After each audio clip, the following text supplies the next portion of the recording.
I heard the little girls crying. Several years after moving in with my dad, we finally moved into our forever home, or so we thought. We moved in the outskirts of a small town called Basin City in Washington State.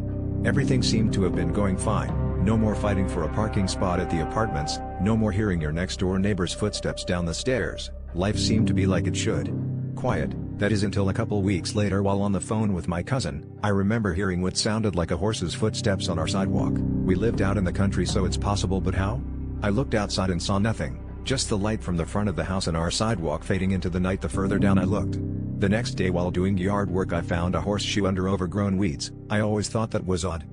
After returning from my mom's house the following weekend, I was on the phone with my cousin once again, planning a movie night. It was sometime past midnight when I heard my little sisters crying in their room next to mine. I didn't say anything. I thought maybe they just wanted to sleep with mom and dad.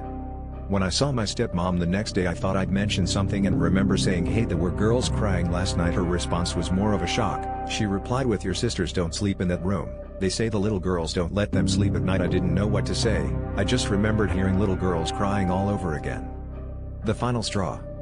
My dad, who is very religious and doesn't believe in ghosts, was the one who had to experience this stuff for himself in order for him to believe us. My dad always taught us to say a prayer before bedtime. He said it was a way for the bad spirits to stay away while we slept.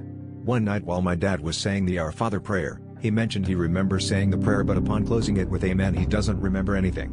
My stepmom, and this is from her words, said she woke up to my dad making weird mumble noises with his head down on the side of the bed and not waking up. She said it was as if something was holding him down, so she shoved him hard and he finally woke up from whatever that was. We moved very soon after, 3 months later, and never returned to that small town again.